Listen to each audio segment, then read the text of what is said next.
Good morning and welcome back, or if you're new here, welcome. My name is Moya, and in here we talk about postpartum advice, tips, experiences, busy mum life, and generally anything to do with real motherhood talk. So if those are subjects that you could be interested in, I would love for you to subscribe to this channel. So I would love to start this video with 2 disclaimers. Number 1. Breastfeeding is natural, but it doesn't mean that it comes naturally.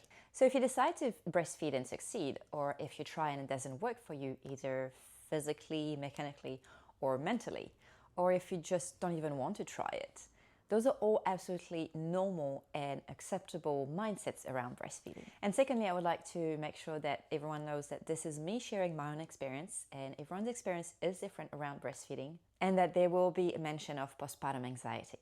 So if you don't feel up to listening to that right now, I would suggest to pause this video, save it, and watch it later. So if you have relatively recently given birth, or you're about to give birth here in New Zealand, you probably know that breastfeeding is highly encouraged nowadays. And I do love that, because yes, there are now research that do show that breast milk is absolutely fantastic for baby, and it also kind of helped to bust this old myth of, formula could be more nutritious, more nourishing for babies. Yes, I have heard and seen that still nowadays on some mum groups, and that makes me mad when mums who are trying to breastfeed going through the journey of being told that potentially they should just stop and give up and give formula. However, by highly encouraging breastfeeding to all mums, what it can do is put quite a bit of pressure on those mums. Unfortunately, some may want to but are not physically able to produce enough or any milk at all. Others may just not feel comfortable with it, and that goes against the entire bonding benefits of breastfeeding with your baby. And some just know that it's not realistic for their lifestyle, or it's not good for their health. And finally, some may just not want to. And those are all fine, because we have to remember that fed is best. So I truly believe that it is good to give information about breastfeeding. It is good to give the right information to mums that breast milk is a really good option for their baby, and making sure that they can make their own choice. So I personally always knew that I wanted to breastfeed. Even before being pregnant, I knew that this is what I wanted to do. And when I did get pregnant, I obviously did a bit of research, and it just felt natural. I guess because I was breastfed as a baby, but also because it aligned with my mentality around being able to give my baby the most natural thing that I could, and that is my own breast milk. So once I did get pregnant, I knew that I wanted to breastfeed my girl for as long as she would want to, and or my body would let me. So I had a fairly smooth experience with breastfeeding myself. I'm really happy that I had some of the tips that I had early on. Some I could probably have done with having them a little bit earlier. And we of course did hit a few roadblocks, so I would really love to be able to share all of those with you. I hope that it can help you to, 1, get the tips that you may need, and 2, feel heard and not alone if you do hit those roadblocks like I did. So I'd like to start with the tips that I got really early on, and I'm so glad that I did. So the first one is around colostrum.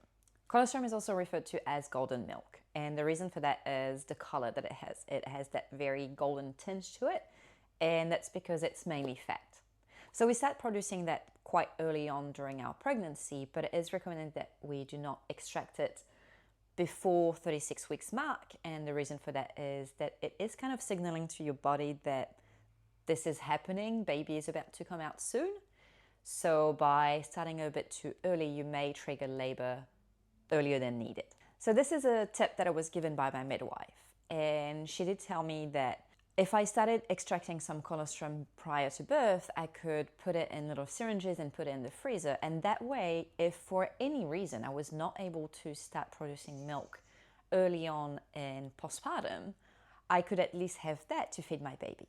Now, what that also did is made me feel a little bit more prepared, because while I always knew that I wanted to breastfeed, I didn't quite know how it mechanically worked. So by hand extracting my colostrum from 36 weeks onwards, I was able to actually feel like I knew how it worked, I could see that it worked, and therefore I felt more prepared and a little bit less stressed about the idea of having to be the source of food for my baby. It also meant that I didn't have this much pressure when I delivered and I had to start putting her on the breast, because I knew that if that didn't work right away, I had a backup plan. So the second advice that I would like to talk about is a milk catcher. And I need to go and get mine. This one was introduced to me at a baby show. So this is what a milk catcher looks like. This is the Haka one. And essentially what it does is it collects your letdown on the breast that you're not feeding your baby on. So you put it on the opposite breast, and while baby is feeding on one side, you will always have a little bit of a letdown on the other side, especially early on as your milk production is settling in. So there are two advantages to this. If you have ever breastfed before and had any anxiety around the amount of breast milk that you could produce and being able to give enough to your baby, nothing goes to waste. And finally, it also gives you the ability to build a little bit of a stash that you can put in a freezer without having to hand express or pump extra. And now moving on to nutrition. Now, of course, we all know that nutrition is key when we're breastfeeding, but I think it is really hard to understand until you've experienced it and you've seen the difference when you are eating and drinking enough or not. I could really see it really early on. If I wasn't drinking enough, for example, I knew that my milk wasn't going to be quite as plentiful. And because I wanted to make sure that, yes, I was eating nutritiously enough for my baby, I needed to make sure that everything that I ate was not just for the sake of eating, but was also serving myself and my milk production.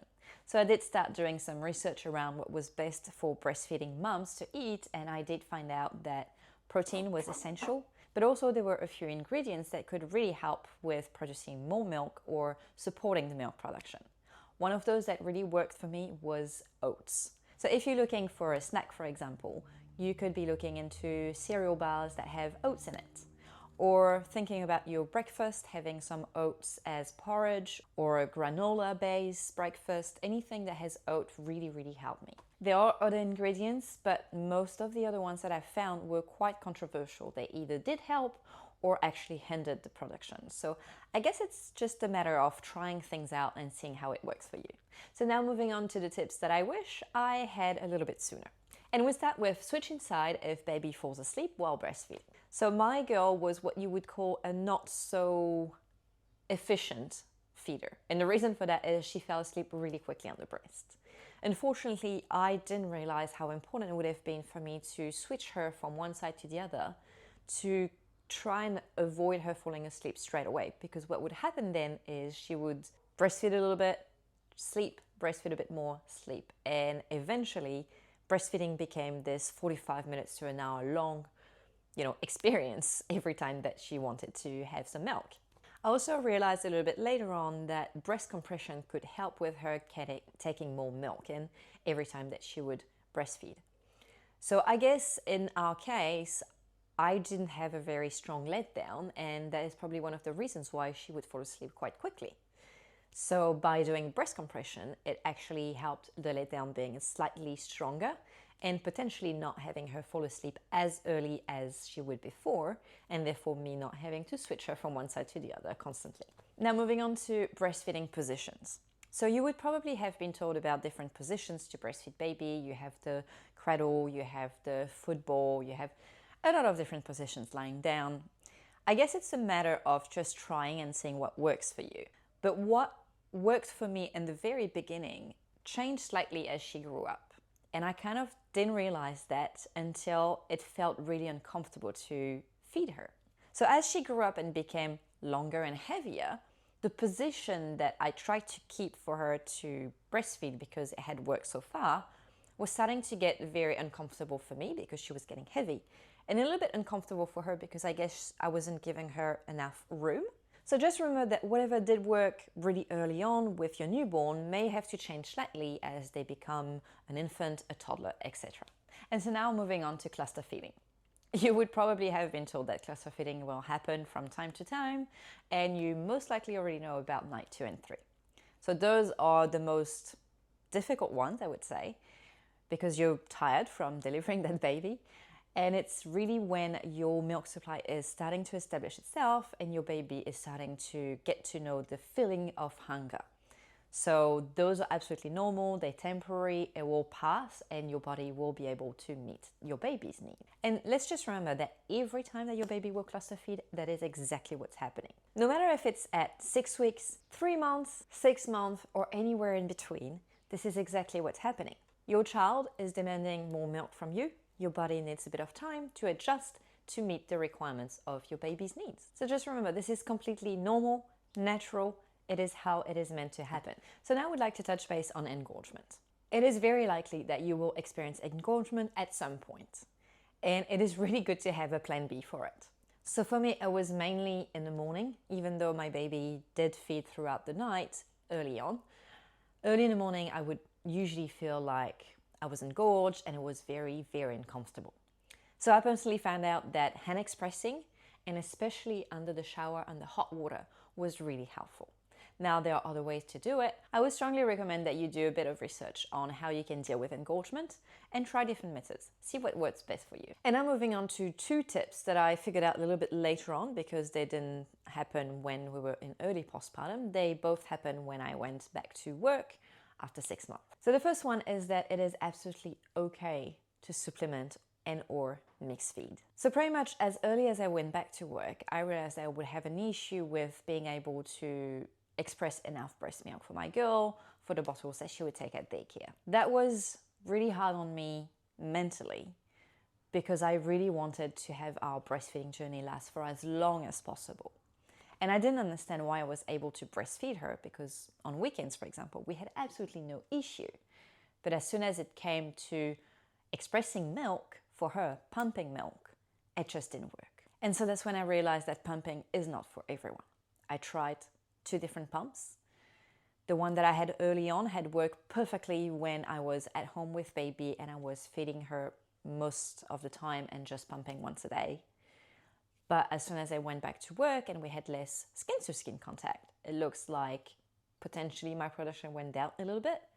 But most definitely, the pump itself, whether it was this one or the next one that I bought after that, were just not able to extract as much milk as my girl was able to get when she was breastfeeding. So what that meant is that we had to introduce formula pretty much from 6 months onwards. It was mentally really hard for me.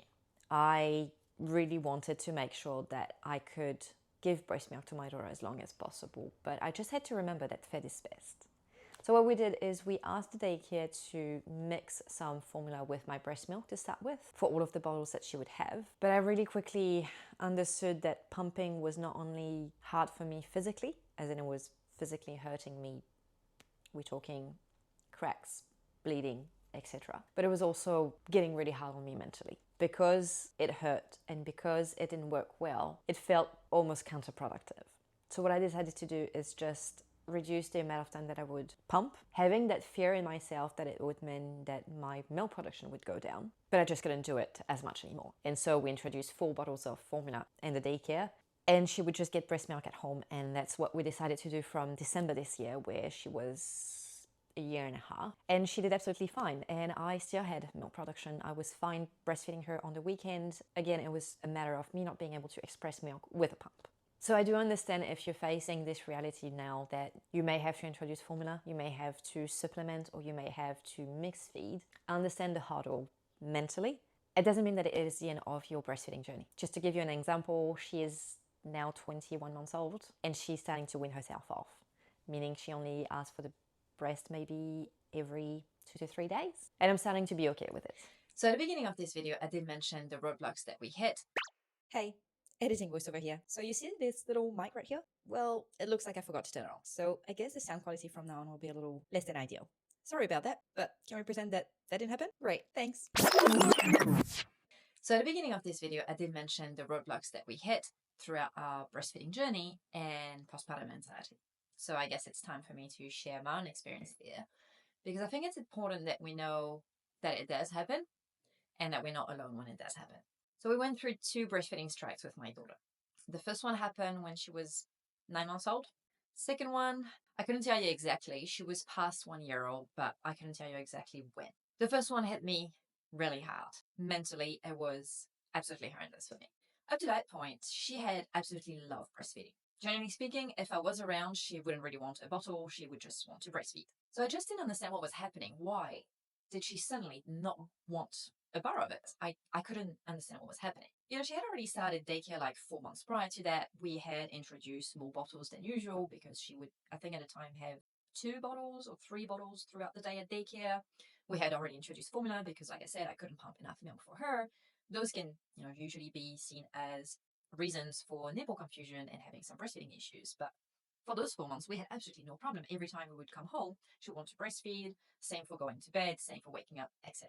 So aside from not understanding what was happening at all, I also wasn't doing too well mentally at the time. I was in the thick of postpartum anxiety, potentially depression. I was really tired all the time. I just was trying to get into a routine with work and her at daycare and coming back home, looking after her at the house. And I obviously had mum guilt because although I really wanted to go back to work, it was still really hard for me to drop her off in the morning at daycare. So physically, I wasn't doing great either at that time. She was fairly new at daycare, which means that she was bringing quite a lot of bugs home, which would affect me quite a bit. Actually, I think a couple of weeks before that breastfeed strike, I just got a tummy bug from her, which brought me down to a weight that was lower than pre-pregnancy, so not good. So how did it happen? She started by biting. She would breastfeed but bite. So obviously I would stop her and tell her no and try and explain it would hurt me. And then eventually she just bluntly refused to even take the breast. Every time I would offer, she would completely refuse and actually turn herself away from me. That is probably the hardest part because I felt rejected. The strong one that we had in my head was mainly built on me being the primary source of nourishment for her. We had spent months with her breastfeeding for hours on end, her asking for it all the time, and suddenly she was just turning away and rejecting any time I would offer. So that hurt so much that I actually ended up distancing myself from the feeding environment to start with after about, I think, 5 or 6 days. And unfortunately, because I wasn't in a great state of mind, I started to actually distance myself from my daughter for a little while.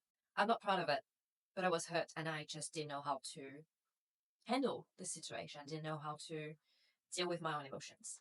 So, of course, cue mum guilt, right?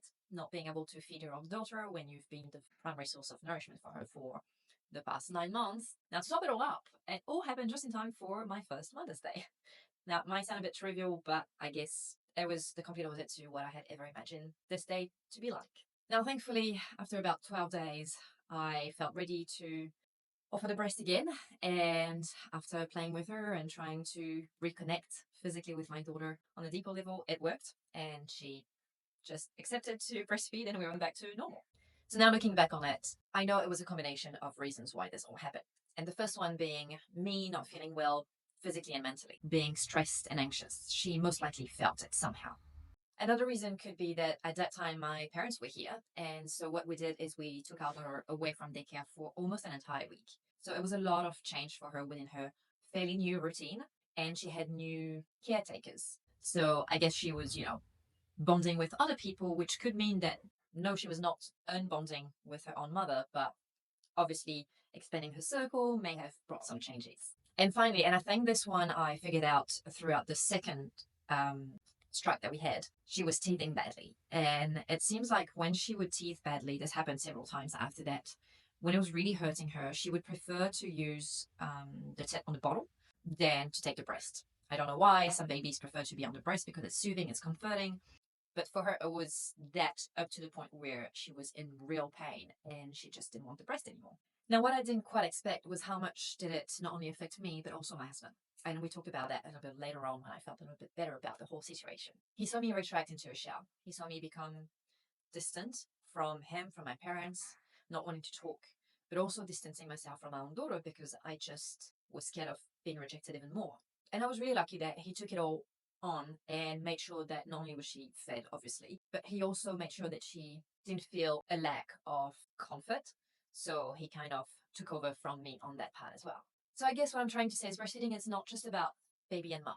It also involves the partner. They are part of the equation as well. So I think it's really important to make sure that we communicate with them on that subject, that we give them our vision and our expectations for what our journey will be like, and that we are open to talk about any issue that may arise, any discomfort, physically or mentally, that goes with this part of mothering. And one of the things that we really recognized, the two of us, when we had this discussion, is that while when you're pregnant, when you're expecting and you go through antenatal classes or you talk to professionals, we get told about the benefits of breastfeeding. Amazing. I absolutely love that and I agree with that. But I guess we don't bring out enough of what the mishaps could, because they are bound to happen.